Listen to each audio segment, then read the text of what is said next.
అదే RTV app వార్తల్ని క్షణాల్లో చదివే అవకాశం ఉంటుంది. ఒక న్యూస్ పేపర్, ఒక టెలివిజన్ ఛానల్ మీ చేతుల్లో ఎప్పుడూ ఉంటాయి. అసలు 5 సంవత్సరాలుగా ముఖ్యమంత్రిగా ఉన్నప్పుడు ఎప్పుడూ కనపడలేదు మా నంద్యాలలో.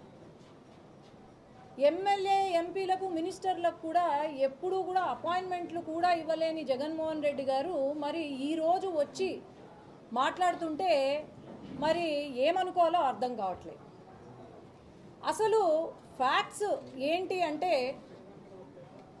అవును ఖచ్చితంగా తెలుగుదేశం పార్టీ ఇలాంటి సంఘటనలు ఏవైతే ఉన్నాయో ఖచ్చితంగా బాధాకరమైన సంఘటనలు మా ముఖ్యమంత్రి గారు చంద్రబాబు నాయుడు గారు ముఖ్యమంత్రి గారు కూడా కరెక్ట్గా చెప్పారు. ఏమంటే ఎక్కడైనా ఇటువంటి సంఘటనలు జరిగితే మాత్రం ఊరుకునేది లేదు అని చెప్పారు.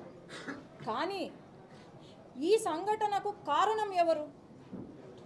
గత 5 సంవత్సరాలుగా ఈ ఎవరైతే ఉన్నారో ఇద్దరు గ్రూప్స్ ఏవైతే ఉన్నాయో మరి నిన్న శిల్పా చక్రపాణి రెడ్డి గారు ప్రెస్ మీట్ పెట్టారు. మరి ఇక్కడ ఈయనే కదా, ఎవరున్నారా ఆయన పక్కన? ఎప్పుడో నుండి అతను వైసీపీ పార్టీకి సంబంధించిన వ్యక్తి.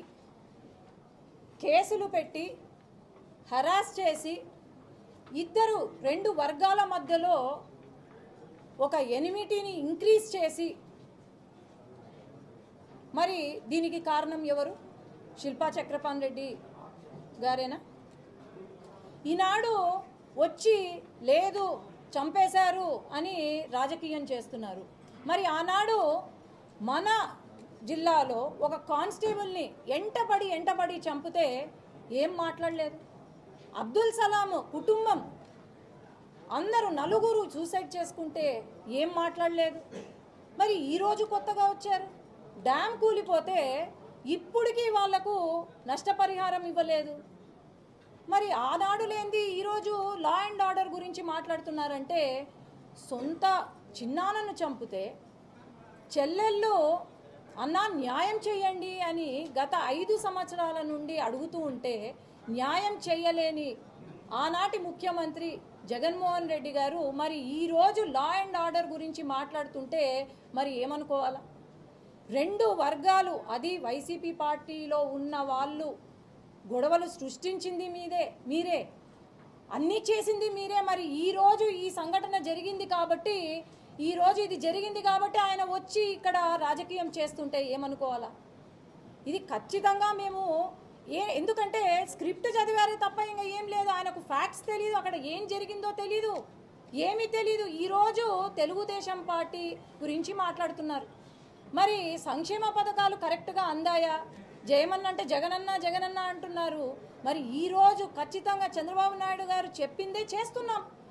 30 రోజులైంది వచ్చి అధికారంలోకి, అప్పుడేనా ఆయన మాట్లాడేది?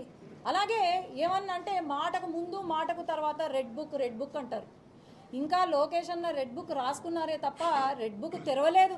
మరి తెరిచిన తర్వాత వీళ్ళది ఏంటి, వీళ్ళ సంగతి ఏందో నాకు అర్థం కావడంలే. అనవసరంగా నోరు జారద్దండి. అనవసరంగా వచ్చి ఇలాంటి రాజకీయాలు చేస్తే మాత్రం ఎవ్వరూ కూడా సహించరు. ఇప్పుడు వరకు ప్రతిపక్ష హోదా కూడా లేదు. మీరు ఇలాంటి నాటకాలు, ఇలాంటి డ్రామాలు చేస్తే మాత్రం ప్రతిపక్ష హోదా కాదు కదా, మీకు పొలిటికల్ పార్టీ కూడా లేకుండా పోతుంది. నా సజెషన్ యాజ్ ఎ డాక్టర్, మీరు అక్కడ ఏదో లండన్లో ట్రీట్మెంట్ తీసుకుంటున్నారంట, దయచేసి లండన్లోనే వైఎస్ఆర్సీపీ లండన్ పార్టీ అని పెట్టుకొని మీరు రాజకీయం చేస్తే బాగుపడతారేమో అని నేను అనుకుంటున్నాను. ధన్యవాదాలు. మరిన్ని వీడియోస్ కోసం ఛానల్ ని సబ్స్క్రైబ్ చేయండి. లేటెస్ట్ అప్డేట్స్ కోసం వాట్సాప్ ఛానల్ ని ఫాలో చేయండి.